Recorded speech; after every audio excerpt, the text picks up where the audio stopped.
الحمد لله نحمده ونستعينه ونستغفره ونؤمن به ونتوكل عليه ونعوذ بالله من شرور أنفسنا ومن سيئات أعمالنا من يهده الله فلا مضل له ومن يضلله فلا هادي له ونشهد أن لا إله إلا الله وحده لا شريك له ونشهد أن سيدنا محمدا عبده ورسوله صلى الله تعالى وسلم على سيدنا محمد وآله وصحبه أجمعين أما بعد فقد قال الله تعالى في كلامه العزيز أعوذ بالله من الشيطان الرجيم بسم الله الرحمن الرحيم وإذ غدوت من أهلك تبوئ المؤمنين مقاعد للقتال والله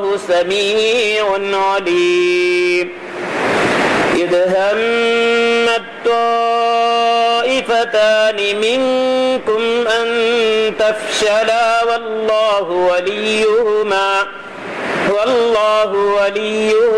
وعلى الله فليتوكل المؤمنون آمنت بالله صدق الله مولانا العلي العظيم رب اشرح لي صدري ويسر لي أمري واحلل عقدة من لساني يفقهوا قولي سبحانك لا علم لنا إلا ما علمتنا إنك أنت العليم الحكيم وما توفيقي إلا بالله عليه توكلت وإليه أنيب لا حول ولا قوة إلا بالله العلي العظيم சர்வ புகழும் புகழ்ச்சியுமாக வல்லநாயன் அல்லாஹ் சுப்ஹானஹு வ தஆலாவுக்கு என்றென்றும் உரித்தாகட்டும்.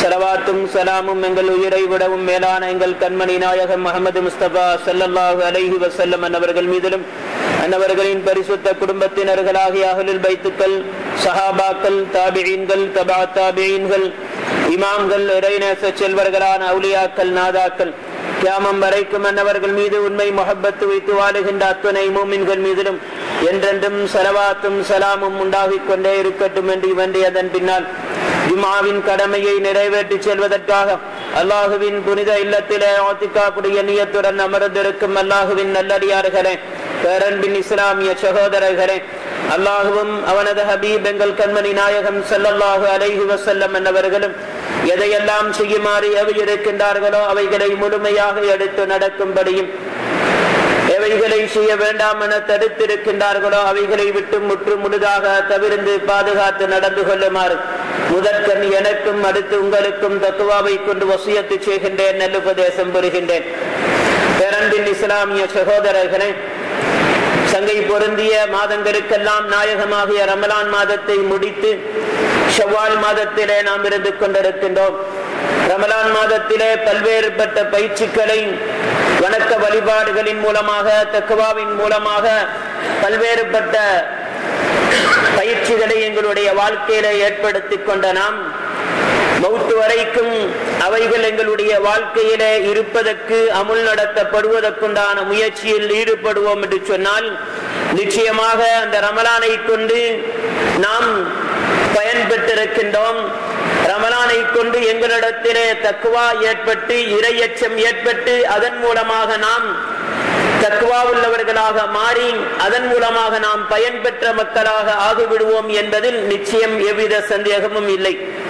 அவ்வாறு இல்லாமல் ரமலானோடு அந்த பயிற்சிகளை ரமலானோடு முடித்து எம்முடைய நிலைமைகளை பழைய நிலைக்கு ஆக்கிக் கொள்வோம் என்று சொன்னால் அந்த ரமலானின் மூலம் நாம் எந்த பலனையும் அடைந்து கொள்ளவில்லை என்பதை நாம் கருத்தில் கொள்ள, கவனத்தில் கொள்ள கடமைப்பட்டவர்களாக இருந்து கொண்டிருக்கின்றோம்.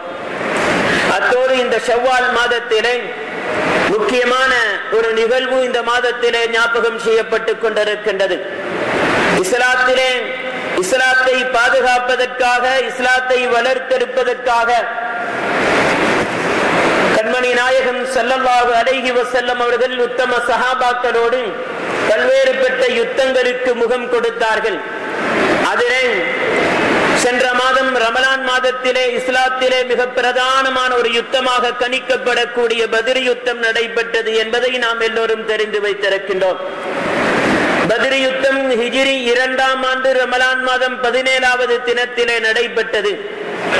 அந்த யுத்தம் நடைபெற்று யுத்தத்திலே அல்லாஹ் சுப்ஹானஹு வ தஆலா முஸ்லிம்களுக்கு வெற்றியை கொடுத்தான். அதற்கு பின்னால் இஸ்லாம் மிக வேகமாக வளர ஆரம்பிக்கின்றது. இப்படி முஸ்லிம்கள் மன நிம்மதியோடு திருப்தியோடு வாழ்ந்து கொண்டிருக்கக்கூடிய காலகட்டத்திலே மீண்டும் முஸ்லிம்களுடைய சஹாபாக்களுடைய நிம்மதிகளை சந்தோஷங்களை சீர்குலைப்பதற்காக வேண்டி மக்கத்திலே வாழக்கூடிய குஃபார்கள் முனாஃபிக்கீன்கள் திட்டம் தீட்டுகின்றார்கள். பத்ர் யுத்தம் நடைபெற்று சரியாக ஒரு வருடம் கழியக்கூடிய நேரத்திலே அந்த பத்ர் யுத்தத்திலே கொல்லப்பட்ட குஃபார்களுடைய குடும்பத்தை சேர்ந்தவர்களுக்கு உள்ளம் உறுத்துகின்றது. சென்ற வருடம் எங்களோடு இருந்த எங்களுடைய தந்தை இப்பொழுது நம்மோடு இல்லையே, சென்ற வருடம் எங்களோடு இருந்த எங்களோடு கூட பிறந்த சகோதரர்கள் உறவினர்கள் நண்பர்கள் எம்மோடு இந்த வருடம் இல்லையே, முஸ்லிம்கள் அவர்களை எம்மை விட்டும் பிரித்து விட்டார்களே, கொன்று விட்டார்களே என்ற ஒரு ஆத்திரம் கவலை காபிர்களுடைய உள்ளத்திலே ஏற்பட்டு அந்த காலத்திலே மக்காவிலே குறைஷி குஃபார்களுக்கு தலைவராக இருக்கக்கூடிய அபூ சுஃபியான் அவர்களிடத்திலே சென்று தங்களுடைய ஆதங்கத்தை வெளிப்படுத்துகின்றார்கள். முஸ்லிம்கள் எங்களோடு கூட பிறந்த எத்தனையோ குடும்ப மக்களை அழித்து விட்டார்கள், கொன்றொழித்து விட்டார்கள். எனவே அவ்வாறு எங்களுடைய குடும்பத்தினர்களை இல்லாமலாக்கி காலாகாலம் எங்களை கவலையிலே ஆழ்த்தி அந்த முஸ்லிம்களை மீண்டும் நாம் பழிவாங்க வேண்டும். அவர்களுக்கு தெரியாத வகையிலே இரகசியமாக மதீனாவுக்கு படையெடுத்து சென்று முஸ்லிம்களை கொன்றொழித்து விட வேண்டும் என்று சொல்லி திட்டம் தீட்டுகின்றார்கள். அபூ சுஃபியான் அவர்களிடத்திலே சொன்னதும் அவர்களுடைய தலைமையிலே சுமார் 3000 பேர்களை கொண்ட படை ஒன்று திரட்டப்படுகின்றது. 700 யுத்த கவசங்கள், 200 குதிரைகள், யுத்தத்துக்கு தேவையான எல்லா விதமான உபகரணங்களும் ஒன்று சேகரிக்கப்படுகின்றது. யுத்த வீரர்களை மகிழ்விப்பதற்காக வேண்டி ஆடி பாடி நடனமாடக்கூடிய எத்தனையோ பெண்களை எல்லாம் ஆயத்தம் செய்து கொண்டு அவர்கள் மக்காவிலே இருந்து யுத்தத்துக்காக வேண்டி ஆயத்தமாகிக் கொண்டிருக்கின்றார்கள். இந்த செய்தி மதீனாவிலே வாழக்கூடிய முஸ்லிம்களுக்கு தெரியாமல் இருக்கின்றது. இந்நிலையிலே கண்மணி நாயகம் ஸல்லல்லாஹு அலைஹி வஸல்லம் அவர்களுடைய சிறிய தந்தை சையதுனா அப்பாஸ் ரலியல்லாஹு அன்ஹு அவர்களும் மக்காவிலே தான் இருக்கின்றார்கள். பத்ர் யுத்தத்துக்கு முஸ்லிம்களை அழிப்பதற்காக வேண்டி வருகின்ற சமயத்திலே அப்பாஸ் நாயகம் அவர்கள் இஸ்லாத்தை ஏற்றிருக்கவில்லை. காபிர்களோடு யுத்தத்துக்காக வேண்டி அவர்களும் வந்தார்கள். யுத்தத்துக்காக வேண்டி செலவழிக்கின்ற 12 பேர்களில் முக்கியமான ஒருவராக சையதுனா அப்பாஸ் ரலியல்லாஹு அன்ஹு அவர்கள் பத்ர் யுத்தத்திலே திகழ்ந்தார்கள். கண்மணி நாயகம் ஸல்லல்லாஹு அலைஹி வஸல்லம் அவர்களிடத்திலே இருக்கின்ற இல்முல் கைப் மறைமுக அறிவு ஞானத்தை கண்டு வியந்து ஆச்சரியப்பட்டு தான் அவர்கள் பத்ர் யுத்தத்தின் முடிவுற்ற நிலைமையிலே தான் அவர்கள் இஸ்லாத்தை ஏற்றுக்கொண்டார்கள் என்ற செய்தியை நாம் ஏற்கனவே படித்திருக்கின்றோம். இந்நிலையிலே தாம் இஸ்லாத்தை ஏற்றுவிட்ட செய்தியை மக்களுக்கு மத்தியிலே பிரகடனப்படுத்தி மக்களுக்கு மத்தியிலே சொல்லிக் கொண்டிருந்தால் மக்கத்து காபிர்களினால் தமக்கு தொல்லைகள் துன்பங்கள் ஏற்படும் என்பதனால் தாம் இஸ்லாத்தை ஏற்றுவிட்ட செய்தியை இரகசியமாகவே வைத்துக் கொண்டிருந்தார்கள் சையதுனா அப்பாஸ் ரலியல்லாஹு அன்ஹு அவர்கள். இப்படி இருக்கின்ற சமயத்திலே உஹது யுத்தம் சரியாக ஹிஜ்ரி 3 ஷவ்வால் மாதம் பிறை 15வது தினம் சனிக்கிழமை என்று நடைபெறுவதற்காக வேண்டி ஆயத்தங்கள் மேற்கொள்ளப்படுகின்றது. இந்நிலையிலே மக்கத்து காபிர்கள் சையதுனா அப்பாஸ் ரலியல்லாஹு அன்ஹு அவர்களிடத்திலே போய் யுத்தத்துக்குண்டான ஆயத்தங்களை எல்லாம் சொல்லி, சென்ற வருடம் பத்ர் யுத்தத்துக்காக வேண்டி நீங்கள் மிகவும் முக்கிய பங்களிப்புகளை செய்தீர்கள், அதிகமான தொகைகளை செலவழித்தீர்கள், அதே போன்று இந்த யுத்தத்துக்கு நீங்கள் உங்களுடைய பங்களிப்பை செலுத்த வேண்டும் என்று சொல்லும் பொழுது தாம் இஸ்லாத்தை ஏற்றிருக்கின்ற செய்தியை சொல்லாமல் அதை மறைத்து சில சாட்டு போக்குகளை சொல்லி அப்பாஸ் நாயகம் ரலியல்லாஹு அன்ஹு அவர்கள் தவிர்த்து கொள்கின்றார்கள். இந்நிலையிலே உடனடியாக ஒரு கடிதத்தை எழுதி ஒருவரிடத்திலே கொடுத்து அனுப்புகின்றார்கள். 3 நாட்களுக்குள்ளால் கண்மணி நாயகம் ஸல்லல்லாஹு அலைஹி வஸல்லம் அவர்களுக்கு இந்த கடிதத்தை ஒப்படைக்க வேண்டும் என்று. அந்த கடிதம் குறிப்பிட்ட தினத்திலே கண்மணி நாயகம் ஸல்லல்லாஹு அலைஹி வஸல்லம் அவர்களிடத்திலே ஒப்படைக்கப்படுகின்றது. உபய் இப்னு கஅப் ரலியல்லாஹு அன்ஹு அவர்கள் அந்த கடிதத்தை வாசிக்கின்றார்கள். அப்பாஸ் நாயகம் அவர்கள் மக்கத்து காபிர்கள் செய்கின்ற சூழ்ச்சிகள் திட்டங்களை பற்றி அதிலே தெளிவாக எழுதியிருந்தார்கள். மதீனத்து முஸ்லிம்கள் மிகவும் கவனமாக இருங்கள், திடீர் தாக்குதல் நடாத்துவதற்காக வேண்டி மக்கத்து காபிர்கள் திட்டம் தீட்டிக் கொண்டிருக்கின்றார்கள் என்று அதிலே எச்சரிக்கை செய்யப்பட்டிருந்தது. உடனே கண்மணி நாயகம் ஸல்லல்லாஹு அலைஹி வஸல்லம் அவர்கள் மதீனத்து சஹாபாக்களுக்கு இரகசியமாக இந்த செய்தியை சொல்லி மக்களை ஒன்று திரட்டுகின்றார்கள். சுமார் 1000 பேர்களை கொண்ட படை அங்கே ஒன்று திரட்டப்படுகின்றது. இந்நிலையிலே நபியுல்லாஹி ஸல்லல்லாஹு அலைஹி வஸல்லம் அவர்கள் உள்ளங்களை சூழ்ந்தறியக்கூடிய தத்துவம் படைத்தவர்கள். ஒவ்வொருவருடைய உள்ளத்திலேயும் என்ன ஊசலாடுகின்றது என்பது அவர்களுக்கு தெரியும். இந்நிலையிலே நபியுல்லாஹி ஸல்லல்லாஹு அலைஹி வஸல்லம் அவர்களுக்கு விளங்குகின்றது, அந்த 1000 பேர்களிலே முனாஃபிக்கீன்கள் இருக்கின்றார்கள். உபய் இப்னு சலூல் போன்ற முனாஃபிக்கீன்களுக்கு தலைவனாக இருக்கக்கூடியவனும் அவனுடைய ஆட்களும் முஸ்லிம்களோடு சேர்ந்து காபிர்களோடு யுத்தம் செய்வதற்காக வேண்டி முஸ்லிம்களோடு இணைந்திருக்கின்றார்கள். இந்நிலையிலே நபியுல்லாஹி ஸல்லல்லாஹு அலைஹி வஸல்லம் அவர்கள் சொல்லுகின்றார்கள், அல்லாஹ்வுக்காக வேண்டி அல்லாஹ்வுடைய ரசூலுக்காக வேண்டி தூய்மையான எண்ணத்தோடு இஹ்லாஸோடு யுத்தம் செய்வதற்கு வருகின்றவர்கள் மாத்திரம் இந்த யுத்தத்திலே பங்கு பெறலாம். முனாஃபிக்கீன்களுடைய எந்த ஒரு உதவி உபகாரமும் நமக்கு தேவையில்லை என்று சொல்லுகின்ற சமயத்திலே உபய் இப்னு சலூல் அந்த இடத்தை விட்டு தலை குனிந்தவனாக எழுந்து சென்று விடுகின்றான். அவனோடு சேர்ந்து அவனுடைய ஆட்கள் சுமார் 300 பேர்கள் அந்த இடத்தை விட்டு சென்று விடுகின்றார்கள். மீதமாக 700 சஹாபாக்கள் இருக்கின்றார்கள் யுத்தத்திற்காக வேண்டி. காபிர்களுடைய தரப்பிலே 3000 பேர்களை கொண்ட படை இருக்கின்றது. இந்நிலையிலே கண்மணி நாயகம் ஸல்லல்லாஹு அலைஹி வஸல்லம் அவர்கள் சஹாபாக்களிடத்திலே சொல்லுது ஆலோசனை கேட்கின்றார்கள். இந்த யுத்தத்தை நாம் எப்படி செய்வது? காபிர்கள் மக்காவிலே இருந்து மதீனாவை வந்து தாக்குவதற்காக வேண்டி வருகின்றார்களாம். உஹது மலை அடிவாரத்துக்கு மதீனாவிலே இருந்து சுமார் 3 மைல் தூரத்திலே இருக்கக்கூடிய உஹது மலை அடிவாரத்துக்கு அவர்கள் வருகின்றார்களாம் என்று சொன்னதும் ஸல்லல்லாஹு அலைஹி வஸல்லம் அவர்கள் தன்னுடைய ஆலோசனையை முன்வைக்கின்றார்கள். நாம் மதீனாவிலேயே இருப்போம், காபிர்கள் வந்து எம்மை தாக்க வந்தால் அவர்களை மதீனாவுக்குள்ளால் அனைவர்களையும் வரவிட்டு அவர்களை சூழ்ந்து அவர்களை நாம் தாக்கி அழித்தொழித்து விடுவோம் என்று சொல்லுகின்ற சமயத்திலே சஹாபாக்கள் அவசரப்படுகின்றார்கள், ஆவேசப்படுகின்றார்கள். காரணம், பத்ர் யுத்தத்திலே கலந்து கொள்ள வாய்ப்பு கிடைக்காத எத்தனையோ சஹாபாக்கள் இருந்தார்கள். பத்ர் யுத்தத்திலே நமக்கு பங்கு பெற்றுக் கொள்ளக்கூடிய வாய்ப்பு கிடைக்கவில்லையே. பத்ர் யுத்தத்திலே கலந்து கொண்ட சஹாபாக்கள் அல்லாஹ்விடத்திலேயும் அல்லாஹ்வுடைய ரசூலிடத்திலேயும் உயரிய இடத்தை ஸ்தானத்தை அடைந்து கொண்டார்களே, அந்த பாக்கியம் நமக்கு கிட்டவில்லையே. மீண்டும் ஒரு யுத்தம் இஸ்லாத்துக்காக வேண்டி வரமாட்டாதா என்று ஏங்கி தவித்துக் கொண்டிருந்த நிலையிலேதான் அண்ணலம் பெருமானார் ஸல்லல்லாஹு அலைஹி வஸல்லம் அவர்கள் உஹது யுத்தத்துக்கு அழைப்பு விடுக்கின்ற சமயத்திலே சஹாபாக்கள் சொல்லுகின்றார்கள், யா ரசூலல்லாஹ் ஸல்லல்லாஹு அலைஹி வஸல்லம் அவர்களே, அவர்கள் உஹது மலை அடிவாரத்துக்கு வருகின்ற போது நாம் மதீனாவுக்குள்ளாலே இருந்து விட்டால் எம்மை கோழைகளாக அவர்கள் எண்ணி விடுவார்கள். எனவே நாம் அவர்கள் வருகின்ற அதே இடத்துக்கு நாமும் செல்லுவோம், அங்கு சென்று நேருக்கு நேர் அவர்களோடு மோதுவோம் என்று சொல்லுகின்றார்கள். ஸல்லல்லாஹு அலைஹி வஸல்லம் அவர்கள் சொல்லுகின்றார்கள், அது எனக்கு சரியானதாக படவில்லை என்று சொல்லியும் சஹாபாக்கள் சொல்லுகின்றார்கள், சஹாபாக்களுடைய எண்ணம் எப்படி என்று சொன்னால், மதீனாவுக்கு வந்த காபிர்கள் தாக்கினால் தானே யுத்தம் நடக்கும், இல்லை என்றால் யுத்தம் நடைபெற மாட்டாது. யுத்தத்தில் கலந்து கொண்டால் தான் அல்லாஹ்வுடையவும் அல்லாஹ்வுடைய ரசூலிடத்திலேயும் உயரிய ஸ்தானங்களை நன்மதிப்புகளை அடைந்து கொள்ள முடியும் என்ற எதிர்பார்ப்பிலே அவர்கள் சொல்லுகின்றார்கள், இல்லை யா ரசூலல்லாஹ், அவர்கள் வருகின்ற அதே இடத்துக்கு நாமும் சென்று போராடுவோம், முகம் கொடுப்போம் என்று சொல்லுகின்றார்கள். கண்மணி நாயகம் ஸல்லல்லாஹு அலைஹி வஸல்லம் அவர்களுடைய கருத்துக்கு மாற்றம் செய்ய வேண்டும் என்றோ அவர்களை மீற வேண்டும் என்ற எண்ணம் சஹாபாக்களில் யாருக்குமே அணுவளவேனும் இருக்கவில்லை. என்றாலும் அந்த யுத்தத்துக்கு முகம் கொடுக்க வேண்டும், யுத்தத்தில் பங்கு பற்ற வேண்டும் என்று சொல்லக்கூடிய ஆசை அவர்களை அவ்வாறு செயற்பட வைத்தது.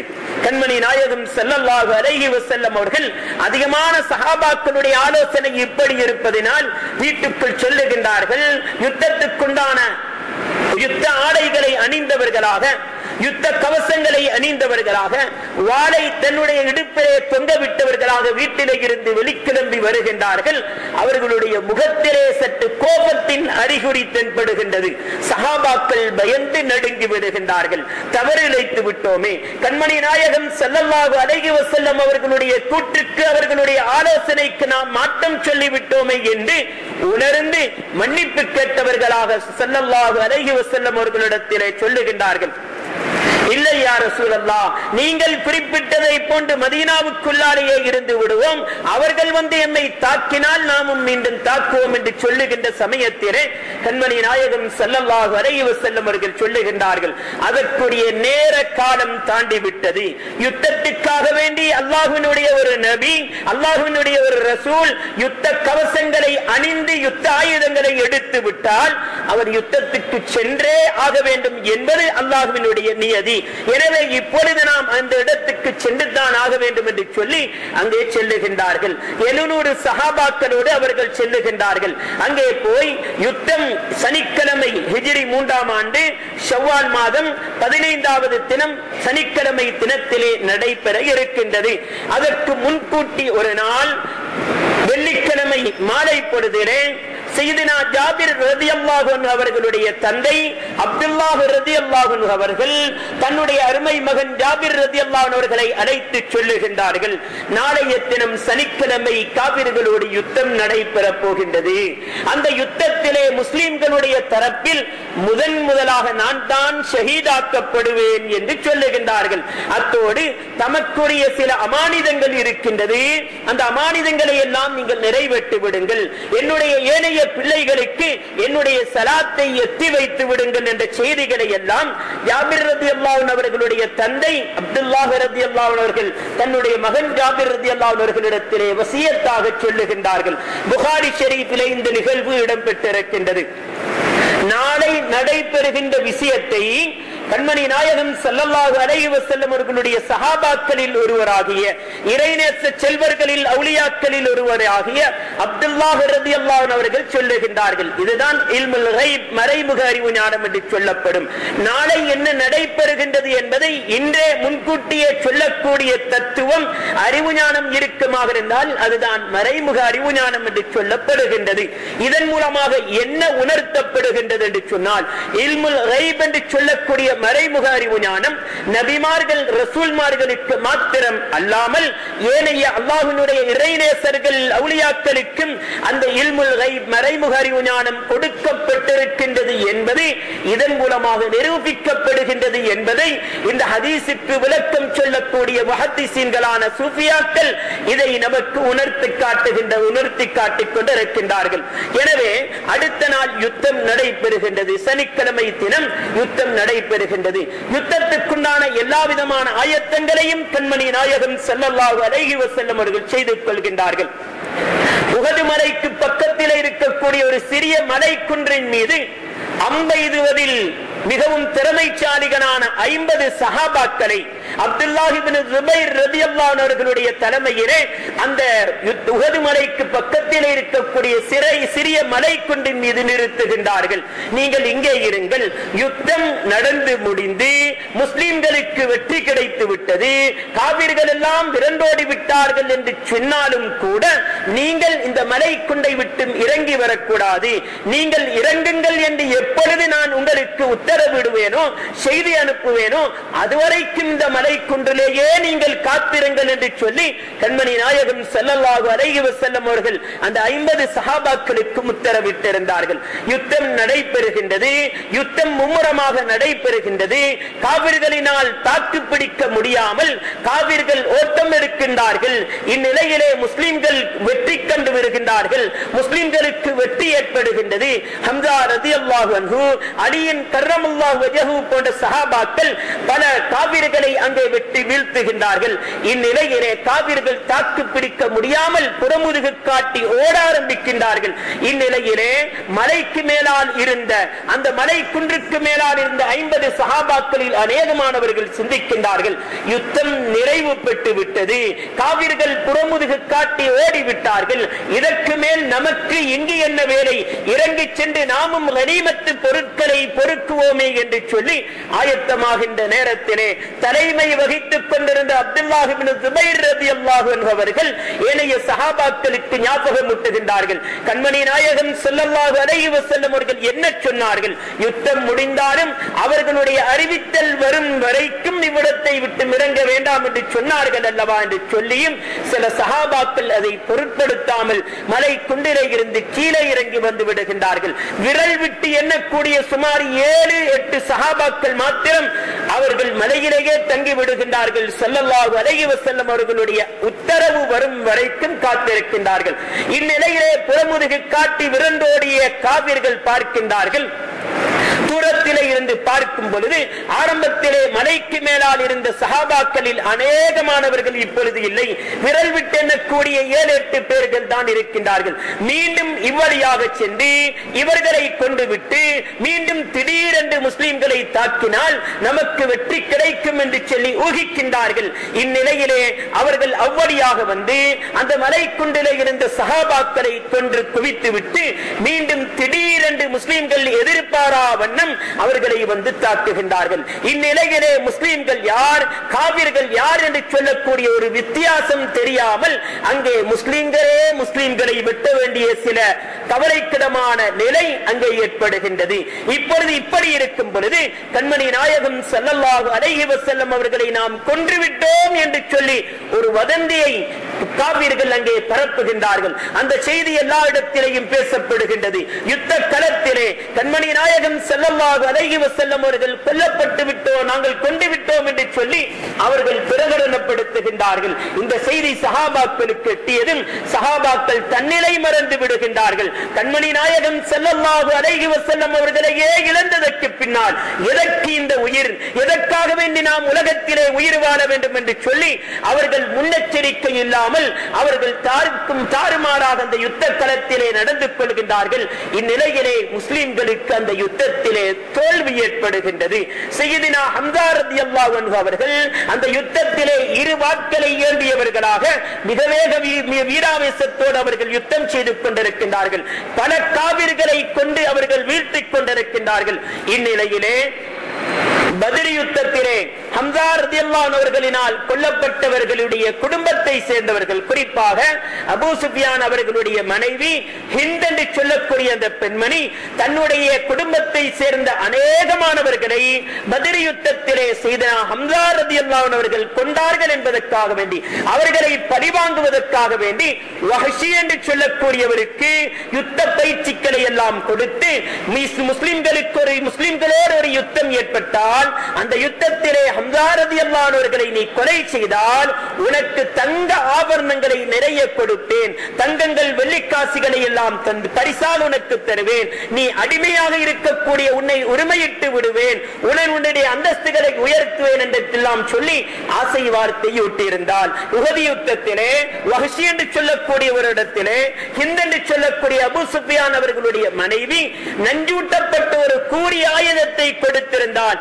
இதன் மூலமாக ஹம்ஸா ரலியல்லாஹு அன்ஹு அவர்களை நீ தாக்கி அவர்களை கொலை செய்ய வேண்டும் என்று சொல்லி வஹ்ஷி அவர்கள் வேறு எந்த கவனத்திலேயும் ஈடுபடாமல் ஹம்ஸா ரலியல்லாஹு அன்ஹு அவர்களையே நோட்டமிட்டுக் கொண்டிருக்கின்றான். இந்நிலையிலே ஹம்ஸா ரலியல்லாஹு அன்ஹு அவர்கள் ஒரு காவிரை வெட்டி வீழ்த்தி விட்டு அவனுடைய யுத்த கவசங்களை கலட்டுவதற்காக அவனுடத்தில் இருக்கக்கூடிய யுத்த ஆயுதங்களை எடுப்பதற்காக வேண்டி குனிகின்ற சமயம் பார்த்து வஹ்ஷி என்று சொல்லக்கூடியவன் அந்த ஹம்ஸா ரலியல்லாஹு அன்ஹு அவர்களுடைய அடி வயிற்றிலே நஞ்சூட்டப்பட்ட அந்த கூறிய ஆயுதத்தினால் குத்தி விடுகின்றான். ஹம்ஸா ரலியல்லாஹு அன்ஹு அவர்கள் குத்தப்பட்ட நிலைமையிலும் கூட அவர்கள் தைரியம் இழக்காமல் வஹ்ஷியை விரட்டிக் கொண்டே போகின்றார்கள். இந்நிலையிலே நஞ்சூட்டப்பட்ட ஆயுதம் அல்லவாது அந்த நஞ்சு அவர்களுடைய இரத்தத்தோடு இரண்டர கலந்து அங்கே அவர்களுக்கு அதற்கு மேலாலும் தாக்கி பிடிக்க முடியாமல் கீழே விழுந்து விடுகின்றார்கள். உயிருக்காக வேண்டி தத்தளிக்க இருக்கின்றார்கள். இந்நிலையிலே தூரத்திலே இருந்து ஹிந்த் என்று சொல்லக்கூடிய பெண்மணி அவள் பார்த்துக் கொண்டிருக்கின்றார்கள். ஹம்சா ரலியல்லாஹு அவர்கள் கீழே விழுந்து உயிருக்காக வேண்டி போராடுகின்றார்கள், துடித்துக் கொண்டிருக்கின்றார்கள். அவள் சபதமிட்டிருந்தால் என்றிருந்தாலும் ஹம்சா ரலியல்லாஹு அவர்களுடைய ஈரலை கடித்து சப்பி துப்புவேன் என்று சொல்லி சபதமிட்டிருந்தால் அந்த சபதத்தை நிறைவேற்றுவதற்காக வேண்டி யுத்த களத்திலே நடனமாடியவராக ஓடோடி வந்து ஹம்சா ரலியல்லாஹு அவர்களுடைய மேலுக்கு மேலால் ஏறி அவர்களுடைய நெஞ்சை புலந்து அவர்களுடைய ஈரலை பிடுங்கி எடுக்கின்றால். உயிருக்காக வேண்டி போராடி கொண்டிருக்கின்றார்கள், துடித்துக் கொண்டிருக்கின்றார்கள். கொஞ்சம் கூட இரக்க சுபாவமற்றவளாக அவள் இவ்வாறு நடந்து கொள்கின்றார்கள். அவர்களுடைய ஈரலை எடுத்து சப்பி துப்புகின்றார்கள். அவர்களுடைய காது மூக்கு கண்களை எல்லாம் வெட்டி எடுத்து அதை மாலையாக கோர்வை செய்து தன்னுடைய கழுத்திலே அதை அணிந்து அந்த யுத்த களத்திலே அவள் நடனமாடுகின்றாள், தன்னுடைய ஆனந்தத்தை வெளிப்படுத்துகின்றாள். இந்நிலையிலே ஹம்சா ரலியல்லாஹு அவர்களுடைய அந்த உடலை பார்த்து யுத்தம் நிறைவு பெற்றதற்கு பின்னால் கண்மணி நாயகம் ஸல்லல்லாஹு அலைஹி வஸல்லம் அவர்கள் யுத்த களத்துக்கு வந்து பார்க்கின்றார்கள். கண்மணி நாயகம் ஸல்லல்லாஹு அலைஹி வஸல்லம் அவர்களுடைய சஹாபாக்களில் சுமார் 70 பேர்கள் அங்கே ஷஹீதாக்கப்பட்டிருந்தார்கள். காபிர்களுடைய தரப்பிலே வெறுமனே 23 பேர்கள் அங்கே கொல்லப்பட்டிருந்தார்கள். இந்நிலையிலே காபிர்கள் அந்த யுத்தத்திலே யுத்தத்துக்குண்டான நாகரிகத்தை கூட மறந்து மிக மோசமான முறையிலே நடந்திருந்தார்கள். முஸ்லிம்களுடைய உடல் உறுப்புகளை எல்லாம் வெட்டி வீசியிருந்தார்கள். அவர்களுடைய காதுகள், மூக்குகள், கண்கள், அவர்களுடைய வெக்கஸ்தலங்கள் ஆகியவைகளை கூட வெட்டி அவர்கள் வீசி எறிந்திருந்தார்கள். கண்மணி நாயகம் ஸல்லல்லாஹு அலைஹி வஸல்லம் அவர்கள் வந்து பார்த்துவிட்டு மாலை மாலையாக கண்ணீர் வடிக்கின்றார்கள். குறிப்பாக ஹம்சா ரலியல்லாஹு அவர்கள் தன்னுடைய சிறிய தந்தை என்று சொன்னாலும் கூட வயதிலே கண்மணி நாயகம் ஸல்லல்லாஹு அலைஹி வஸல்லம் அவர்களை விட 2 வயதுதான் வித்தியாசமாக இருந்தது. ரசூலுல்லாஹி ஸல்லல்லாஹு அலைஹி வஸல்லம் அவர்களை விட ஹம்சா ரலியல்லாஹு அவர்களுக்கு 2 வயதுகள் தான் அவர்களுக்கு கூடுதலாக இருந்தது. ஹம்சா ரலியல்லாஹு அவர்கள் 59வது வயதிலே உஹது யுத்த களத்திலே அவர்கள் ஷஹீதாக்கப்படுகின்றார்கள். சிறு பிராயம் முதலே கண்மணி நாயகம் ஸல்லல்லாஹு அலைஹி வஸல்லம் அவர்களோடு அன்பாக பண்பாக அவர்கள் வளர்ந்தவர்கள். கண்மணி நாயகம் ஸல்லல்லாஹு அலைஹி வஸல்லம் அவர்களுக்கு ஒரு கட்டத்திலே அவர்கள் மக்காவிலே இருக்கும் பொழுது அவர்கள் மக்காவிலே காபா ஆலயத்துக்கு வந்து தவாப் செய்து கொண்டிருக்கும் பொழுது அபூஜஹிலும் அவனுடைய ஆட்களும் முன்னைய சில காலங்களுக்கு முன்னால் நடந்த ஒரு நிகழ்வு. அபூஜஹிலும் அவனுடைய ஆட்களும் என்ன செய்கின்றார்கள், அங்கே காபா ஆலயத்துக்கு வந்து கண்மணி நாயகம் ஸல்லல்லாஹு அலைஹி வஸல்லம் அவர்களுக்கு பொறுக்க முடியாத அளவுக்கு மிக மோசமான வார்த்தைகளை கொண்டு திட்டுகின்றார்கள். தாங்க முடியாத அளவுக்கு மிக மோசமாக ஏசுகின்றான் அபூஜஹில். இந்நிலையிலே அங்கே இருந்த பெண்கள் கூட இதை கேட்டுக்கொண்டு சகிக்க முடியாமல் கண்ணீர் வடிக்கின்றார்கள். கண்மணி நாயகம் ஸல்லல்லாஹு அலைஹி வஸல்லம் அவர்கள் தான் இங்கே இருந்தால் இவன் திட்டிக் கொண்டே இருப்பான் என்று சொல்லி அவ்விடத்தை விட்டும் சென்று விட்டார்கள். அந்த கொஞ்ச நேரத்திலே ஹம்சா நாயகம் அப்பொழுது இஸ்லாத்தை ஏற்றிருக்கவில்லை. ஒரு வேட்டைக்காக வேண்டி சென்று விட்டு காபா ஆலயத்துக்கு வந்திருந்தார்கள். அங்கிருந்த பெண்மணிகள் சொன்னார்கள், பாவம் அந்த முஹம்மது ஸல்லல்லாஹு அலைஹி வஸல்லம் அவர்கள் அனாதையாக இருக்கின்றார்கள், அவர்களுக்கு என்ன நடந்தாலும் தட்டி கேட்பதற்கு யாரும் இல்லாமல் இருக்கின்றார்கள் என்று சொல்லி தங்களுடைய ஆதங்கத்தை, கவலையை வெளிப்படுத்தி அபூஜஹில் நடந்து கொண்ட விதத்தை ஹம்சா நாயகத்திடத்திலே சொன்னதும் ஹம்சா ரலியல்லாஹு அவர்கள் இஸ்லாத்தை ஏற்றிருக்கவில்லை என்றாலும் அவர்களுடைய உள்ளத்திலே ஏற்பட்ட ஆத்திரம் அபூஜஹில் சென்ற வழியை கேட்கின்றார்கள். அவன் இவ்வழியாகத்தான் சென்றான் என்று சொன்னதும் அவ்வழியாக பின்தொடர்ந்து செல்லுகின்றார்கள். ஒரு இடத்திலே தன்னுடைய நிறைய ஆட்களோடு அபூஜஹில் குடித்து கும்மாளமிட்டுக் கொண்டிருந்தான். இந்நிலையிலே சென்ற ஹம்சா நாயகம் என்ன செய்கின்றார்கள், அபூஜஹிலுடைய தலையிலே ஒரு கூறிய ஆயுதத்தினால் அடிக்கின்றார்கள், தாக்குகின்றார்கள். அவனுடைய தலையிலே இருந்து இரத்தம் பீரிட்டு ஓடுகின்றது. யாருமே ஹம்சா நாயகத்தோடு அவர்களோடு எதிர்ப்பதற்கு யாரும் முன்வரவில்லை. ஹம்சா நாயகம் தன்னந்தனியாக இருந்து சொல்லுகின்றார்கள், முடியுமாக இருந்தால் என்னோடு யாராவது சண்டைக்கு வாருங்கள். என்னுடைய சகோதரரின் மகன் முஹம்மது ஸல்லல்லாஹு அலைஹி வஸல்லம் அவர்கள் அனாதை என்று நினைத்துக் கொண்டீர்களா? என்ன நடந்தாலும் அவர்களை பற்றி கேட்பதற்கு நாம் இருக்கின்றோம் என்று சொன்னதும் ஹம்சா நாயகம் இஸ்லாத்தை ஏற்றிருக்கவில்லை. அபூஜஹிலோடு எல்லாம் மிகவும் அவர்கள் அன்பாக பண்பாக நடந்து கொண்டிருந்தவர்கள். இப்படிப்பட்ட ஹம்சா நாயகம் இப்படி நடந்து கொள்வார்கள் என்று சொல்லி எதிர்பார்க்கவே இல்லை அவர்கள். இப்படி இருக்கும் பொழுது இந்த சந்தோஷ செய்தியை கண்மணி நாயகம் ஸல்லல்லாஹு அலைஹி வஸல்லம் அவர்களிடத்திலே போய் சொல்லி அவர்களை ஆறுதல் படுத்த வேண்டும், சந்தோஷப்படுத்த வேண்டும் என்று சொல்லி ஹம்தா நாயகம் கண்மணி நாயகம் ஸல்லல்லாஹு அலைஹி வஸல்லம் அவர்களிடத்திலே போய் உங்களுக்கு ஏசிய, உங்களை திட்டிய, உங்களை ஒரு அனாதை என்று சொல்லி நினைத்த, உங்களுக்கு என்ன நடந்தாலும் தட்டி கேட்பதற்கு ஆள் இல்லை என்று சொல்லிக் கொண்டிருந்த அவர்களை நான் போய் தாக்கினேன் என்று சொல்லி கண்மணி நாயகம் ஸல்லல்லாஹு அலைஹி வஸல்லம் அவர்களிடத்திலே ஹம்சா நாயகம் சொல்லுகின்றார்கள். ஸல்லல்லாஹு அலைஹி வஸல்லம் அவர்கள் சந்தோஷப்படுவார்கள் என்று எதிர்பார்த்து, ஆனால் கண்மணி நாயகம் ஸல்லல்லாஹு அலைஹி வஸல்லம் அவர்களுடைய முகத்திலே சந்தோஷத்துக்குண்டான எந்த விதமான அறிகுறியும் தென்படவில்லை. கேட்கின்றார்கள், இவ்வளவு பெரிய ஒரு சமத்துவத்தை நான் செய்துவிட்டு உங்களிடத்திலே வந்து சொல்லுகின்றேன், சந்தோஷம் ஏற்படவில்லையா என்று கேட்கின்றார்கள்.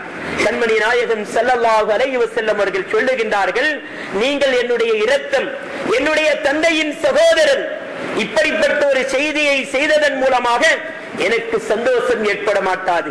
என்றைக்கு ஷஹாதாவை மொழிந்து நீங்களும் முஸ்லிமாக மாறி விடுவீர்களோ அன்றைக்கு தான் உங்களுடைய அந்த செயல்தான் என்னை சந்தோஷப்படுத்தும் என்று சொன்னதும் உடனே சையதுனா ஹம்சா ரலியல்லாஹு அன்ஹு அவர்கள் கண்மணி நாயகம் ஸல்லல்லாஹு அலைஹி வஸல்லம் அவர்களுடைய முபாரக்கான திருக்கரத்தை பிடித்து அவர்கள் இஸ்லாத்தை தழுவிக் கொண்டார்கள்.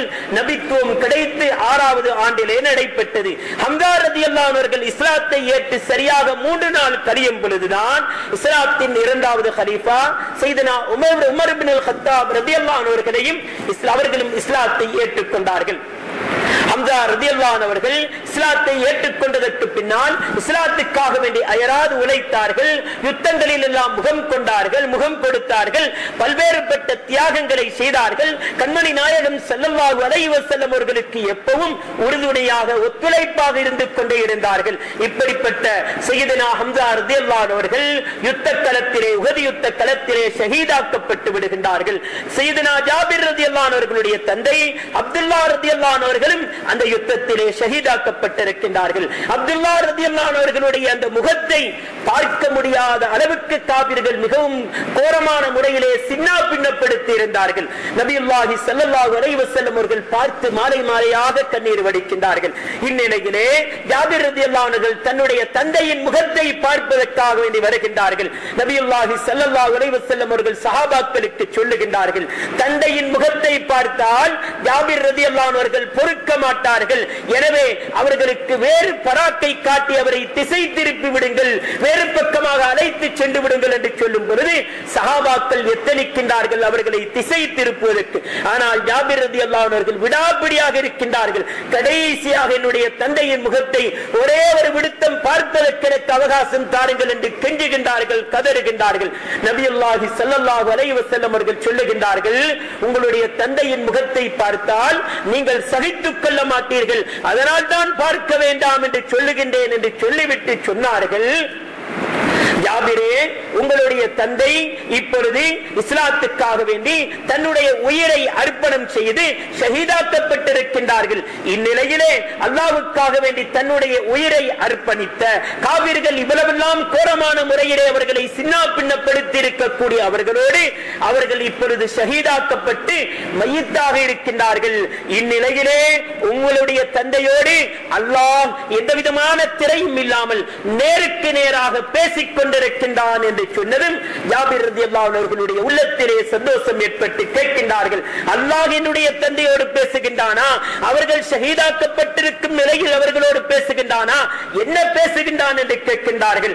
கண்மணி நாயகம் ஸல்லல்லாஹு அலைஹி வஸல்லம் அவர்கள் சொல்லி காட்டுகின்றார்கள், உங்களுடைய தந்தையை பார்த்து அல்லாஹ் கேட்கின்றான், அப்துல்லாஹ்வே, எனக்காக வேண்டி, என்னுடைய ரசூலுக்காக வேண்டி உங்களுடைய உயிரை நீங்கள் தியாகம் செய்து அர்ப்பணித்து விட்டீர்கள், உங்களுக்கு என்ன தேவையோ தேவையானதை எல்லாம் கேளுங்கள், தருகின்றேன் என்று கேட்கின்றான். உங்களுடைய தந்தை திருப்பி கேட்கின்றார், இறைவா, நான் எதை கேட்டாலும் நீ தருவாயா என்று அவர்கள் உறுதிப்படுத்திக் கொள்கின்றார்கள். இறைவன் சொல்லுகின்றான், ஆம், நிச்சயம் நீங்கள் கேட்பதை நான் தருவேன் என்று சொன்னதும் உங்களுடைய தந்தை எதை கேட்டுக் கொண்டிருக்கின்றார் தெரியுமா?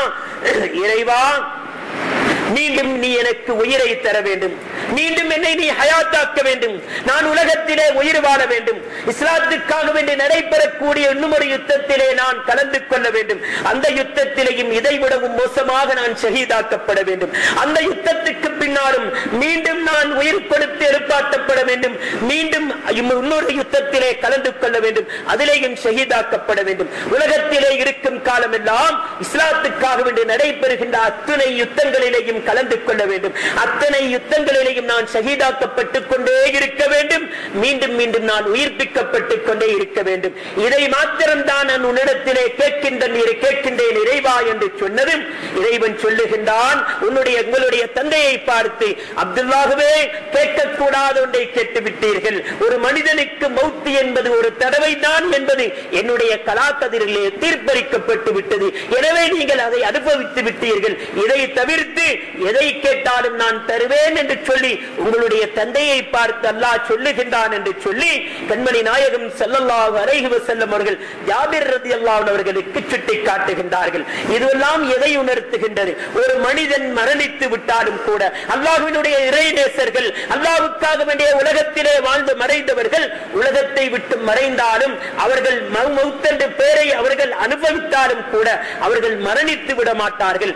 இவர்கள் உஹது யுத்தத்திலே ஷஹீதாக்கப்பட்ட சஹாபாக்கள் எல்லோரும் அந்த யுத்தத்தினுடைய இக்கட்டான நிலையை கருத்தில் கொண்டு கண்மணி நாயகம் ஸல்லல்லாஹு அலைஹி வஸல்லம் அவர்களுடைய உத்தரவுக்கு இணங்க ஒரு கபரிலே 2 பேர்கள் 3 பேர்கள் என்று ஒவ்வொரு கபரிலேயும் நல்லடக்கம் செய்யப்பட்டார்கள். சையதுனா ஜாபிர் ரலியல்லாஹு அன்ஹு அவர்களுக்கு தன்னுடைய தந்தை இன்னொருவரோடு சேர்த்து ஒரே கபரிலே அடக்கம் செய்யப்பட்டிருப்பது அவர்களுடைய உள்ளத்தை உறுத்திக் கொண்டே இருந்தது. தன்னுடைய தந்தைக்கென்று தனியொரு கபரை தோண்ட வேண்டும், அதிலே தன்னுடைய தந்தையை மாத்திரம் எடுத்து அடக்க வேண்டும் என்று சொல்லி அவர்களுடைய உள்ளம் உறுத்திக் கொண்டே இருக்கின்றது. சுமார் 6 மாதம் கழித்து அவர்களுடைய கபரை தோண்டுகின்றார்கள் வேறொரு கபரிலே அடக்கம் செய்வதற்காக வேண்டி. ஆச்சரியம், 6 மாதம் கடந்தும் கூட அப்துல்லா ரலியல்லாஹு அன்ஹு அவர்கள், ஜாபிர் ரலியல்லாஹு அன்ஹு அவர்களுடைய தந்தை அப்பொழுதுதான் அந்த கபரிலே வைக்கப்பட்டதை போன்று கஃன் பிடவையில் கூட எந்த விதமான மாற்றமும் இல்லாமல் அவர்களுடைய காதிலே இருந்து ஒரு காயத்திலே இருந்து இரத்தம் கசிந்து கொண்டிருக்கின்றது. புகாரி ஷரீஃபிலே பதிவு செய்யப்பட்டிருக்கக்கூடிய நிகழ்வுகள் இது. இதுவெல்லாம் எதை உணர்த்துகின்றது? கண்மணி நாயகம் ஸல்லல்லாஹு அலைஹி வஸல்லம் அவர்களுடைய உம்மத்திலே, அதே போன்று உலகத்திலே வாழ்ந்த அல்லாஹ்வுக்கு நெருக்கமானவர்கள், அல்லாஹ்வினுடைய நேசத்தை பெற்ற இறைநேசர்கள் உலகத்தை விட்டு மறைந்தாலும் கூட அவர்கள் உயிரோடு வாழ்ந்து கொண்டிருக்கின்றார்கள் என்ற செய்தியை நமக்கு உணர்த்தக்கூடியதாக இருந்து கொண்டிருக்கின்றன.